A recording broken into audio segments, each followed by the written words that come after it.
Ever find yourself exhausted before the school day even starts? Burnout, my friends, isn't just about exhaustion. It's about how your energy affects your classroom. So today we're talking about 3 ways to protect your energy and create a healthier, more sustainable teaching rhythm. Stay tuned. Are you a Christian teacher exhausted by constant disruptions, overwhelmed by chaos, and simply feeling unheard? Hi friends, I'm Trish, a wayfinder for Christian teachers, educator, and survivor of complex childhood trauma. I've walked hard roads and now help you navigate yours. In the Society's Child podcast, you'll get faith-based encouragement, trauma-informed strategies, and mental health tools to calm behaviors, restore peace, and create real connection in your classroom. You're not alone, my friends. Let's find the way forward together. Hey friends, welcome back to Society's Child. If you've ever felt like your energy is gone before the first bell even rings, this episode is for you. In fact, I want you to stay tuned because I'm going to do a series, and this is the first in the series, and it's about the fact that teachers cannot pour from an empty cup. We're constantly asking you to work with so many wiggle worms in the classroom, a lot of this trauma-informed movement stuff, and putting all these social, emotional learning things into place. And I want you to know that this particular series is about healthy teacher, healthy classroom. You're so focused on your kids, but are you focused on your own well-being?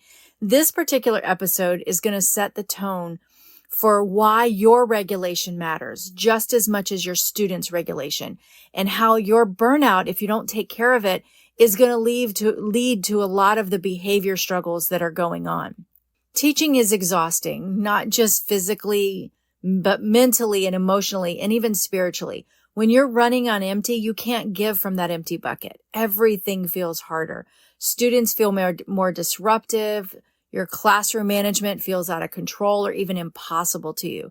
And the simple tasks like just taking attendance might feel like mountains for you. But here's what I want you to hear. My friend, you're not a bad teacher. It's not about what's going on. You're not a bad teacher for feeling tired. You're not failing because you don't have endless patience for everything going on in your room. You're not weak because you don't love every moment of teaching. It's okay not to be okay when your kids aren't okay, but it's what we do with that matters. Your energy matters just as much as your strategies. So today I want to talk to you about how your burnout directly affects your classroom and how it directly affects the classroom behavior. Yes, we have science that backs it up, that your energy affects the energy in the classroom. And I want to give you 3 tangible ways that you can protect your energy without feeling guilty. A lot of times we think self-care is hard to do and we can't give it because it takes away from the classroom, but it doesn't. You can do this without feeling guilty. I know you're probably thinking when I mention self-care, Trish, I don't have time to slow down. The kids need me. I can't make room for that. Well, my friends, I hear you. So let's talk about what actually happens when you're running on fumes. Here's a neuroscience fact for you. When teachers are exhausted, their prefrontal cortex, the part of the brain responsible for problem solving and impulse control, all of that's weakened, just like an impaired driver, if you will. Then what happens is you end up reacting to the kid out of hostility instead of responding to them with compassion. Your patience wears thin much faster. You struggle to see the student behavior for what it really is. It's the dysregulation instead of defiance. That you fail to see the need behind the behavior because it's just easier to quickly react. So my friends, your nervous system, just like our students, is the thermostat of the classroom. If you're dysregulated, your students will get dysregulated. Your students will mirror that energy. Here's the good news. It only takes small changes to protect your energy without adding more to your plate. Now, these aren't self-care ideas that require a weekend getaway or extra long hours in the spa or a bath that takes forever. These are real doable shifts that you can make a difference with right now as you show up. So here's number 1. Set micro boundaries. Even if you hate saying no, most teachers struggle with boundaries because they don't want to let people down, or they don't even know what a boundary looks like. They might not even realize that they need boundaries. So here's the reality. Giving in to things or ignoring certain behaviors, it's draining you, whether you realize it or not. Here's a couple ideas for boundaries. Here's a time-based one. So you pick one small pocket of time where you are off limits. It could be your lunch break. It could be your planning period, wherever it needs to fall for you. So for lunch break, instead of using it to catch up on work or emails, you take your lunch break. The first 15 minutes after school or the first 15 minutes before school, before you grade, before you check email, before you answer anything or do anything, even make the first copy, you really pick that pocket of time and you're off limits. You set a no work cutoff in the evening, for example. No grading after 7 p.m. These are small boundaries that you can set in your own little world. And I know the stress and the overwhelm tends to keep you pushing and wanting to do more and get it done because you feel like you don't have it. But my friends, you cannot give from an empty bucket. You've got to take care of you. Set these boundaries. You depend on it, your energy, your sanity. And if you have family, your family depends on it. Secondly, set a task-based boundary. What this is something that you're doing that isn't required, but you've taken it on anyway, either to be the nice guy, to get that extra brownie points or bonus points. Whatever you're doing, sometimes it's not required. Maybe you're answering parent emails at all hours. So tell yourself, I'm setting office hours, and that's the time I'm going to answer these emails. Maybe you're handling last-minute administrative requests, something that's not urgent, but you said that you would live up to and you can do. It can wait. It doesn't have to happen right now. Maybe you're tutoring unpaid and it's for a friend and it's something else you've taken on and you're doing it during your planning period or you're doing it during your family time. It's okay to say no, my friends. Remember, boundaries don't make you selfish. They make you sustainable. And this is where I would like to really encourage you to know that self-care is not selfish. If you remember anything, setting boundaries can be an act of self-care. Hi, friend. I wanted to pause right here and just take a moment to ask you for a special favor. If you are finding anything helpful in this episode or any previous episodes that you've listened to, would you pause right now, go into the Apple Podcast app, scroll down to the bottom of the show, and find the Leave a Review button. It would be awesome if you would take a moment and follow the show and do this. There are people out there just like you looking for this information, and this would help the algorithm get this into other people's hands, and it would be helpful for them as well. I thank you from the bottom of my heart. It's one of the biggest favors that you can do for me. I appreciate you and thank you in advance for taking the time to do this. So let's get right back to the show. So my second strategy for you is to choose where your energy goes. You can't give 100% to everything. You will burn out and you'll burn out fast. There are so many juggling balls in the air in the classroom and with teaching and lesson plans and administrative demands and meetings and PDD. Anything that you have to do, you've got it on your plate and you know it needs to be done. But not all classroom challenges deserve equal energy. Some things, yes, they need your full attention. Others, it's not worth the stress. And if you're a new teacher listening to this, I want to encourage you to start weighing through that and looking at the priorities. Because as a new teacher, we might think to ourselves, oh my gosh, I got to get all of this done. And if I don't, I'm such a failure and I can't move forward, and it's paralyzing. So try this, the 3-bucket method. And this is adapted from stress management research. So when you feel overwhelmed, ask yourself, what is within my control? So for example, how I respond to a student's behavior, my attitude, my lesson pacing, my curriculum, my planning and strategizing, what part of that is within my control? What's my side of the street to handle? So number 2, you can ask yourself, what can I influence but not control? So for example, parent engagement, you can't help whether parents are coming in and out and engaging in their kids' lives. Administrative support.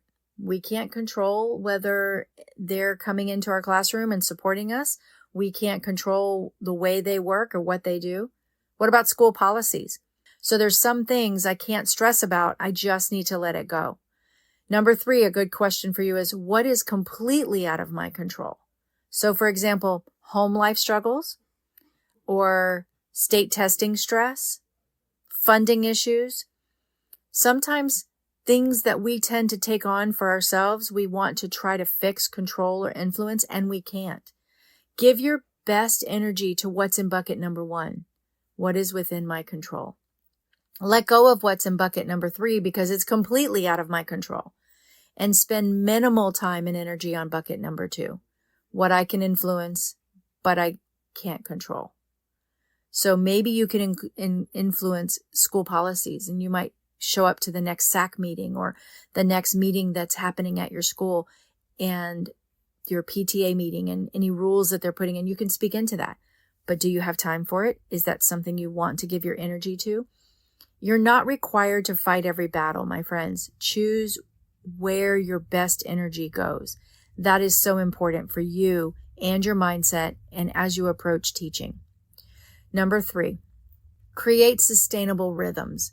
So instead of running on adrenaline all the time, you create a pattern, create a routine that is sustainable. Many teachers function in survival mode and they sprint through the week and then crash on Friday, but that's not sustainable. You can't do that forever. Your family won't appreciate the fact that you're dead dog tired every weekend or every night and you don't have time for them. I want to encourage you to try some of these strategies. Number 1, a Monday reset. Instead of hitting the ground running, build in a 5-minute classroom transition ritual to start the day. So in other words, you start with journal time. You're intentional about your day. You maybe chunk down some routines. You do a morning check-in, whatever you need to do to set your Monday morning and reset your week so that you're not running on empty and running on adrenaline all week. So the second part of this is I would encourage you to do a midweek mini rest. Wednesdays can be really tough. I know I used to look forward to them. We didn't call it hump day for nothing because it was over that hump. So here's what I want you to try to do. Try to put in a 15-minute quiet work time, or sometimes you can work it so that your curriculum works out so your kids are working independently the whole day on that day. And you just take a mental breather, or you catch up on those last minute things so that the rest of your week is not going to be horrible as you're going into the weekend. Whatever you need to do to create that midweek mini rest gives yourself a little bit of extra time to kind of get yourself together mentally. And then maybe a Friday slowdown. Instead of rushing to get everything done, end 10 minutes early to clean up, reflect, and set some Monday materials out. And then you feel prepared for Monday as you come in. Remember that sustainable rhythms keep you grounded, keep you from being reactive with your students, help you respond more gently, help you appreciate your kids where they are, help you implement those trauma-informed strategies, those social emotional learning strategies, helps you set a pattern in your classroom and a routine. Our energy definitely sets the tone for the classroom. Our kids read off of our energy. If we're dysregulated, they're going to be dysfunctional. They're going to be dysregulated, I mean. So as we wrap this up, I want you to be thinking, where can you stop overextending? If you take one thing from this episode, my friends, let it be this. You are a better teacher when you honor your personal limits. Not when you push through, not when you say yes to everything, not when you run yourself into the ground. So this week, I challenge you, pick one of those energy-saving shifts and start planning these into your world. You can't do all of them. It's okay. But where will you set a micro boundary? Where will you redirect your energy to what actually matters? And will you create one small sustainable rhythm in your next week so that you can end the week and be better available for those around you and your friends and your own social life? Try it. I encourage you to. See how it feels. Let me know what happens. Come over and join us in our Facebook group and search for Christian Educator Connection. And I would love to hear how this is working for you. You're not a machine, my friends. You're not a limitless well of energy. You're not alone in this either. Even Jesus, who had every reason to be overextended, knew when to withdraw. Matthew 6:31 tells us, then, because so many people were coming and going that they did not even have a chance to eat, he said to them, come with me by yourselves to a quiet place and get some rest. Jesus invited his disciples to rest. You have permission to do the same thing. Take care of yourself this week, my friends. Your students, they need a teacher who is present, energized, and regulated. And honestly, so do you. See you next time. And if this has helped you, I'd love to hear your thoughts in the Facebook group. Come over and join us. I'll see you over there. Thanks for tuning in. If you found anything helpful here, please leave a quick review. It helps more Christian teachers find the support they need. Join us over on Facebook in the Christian Educator Connection group. Search that title or find the link in the show notes. Keep showing up, my friends. Keep leading with grace, and remember, you're not walking this path alone. We're in this together.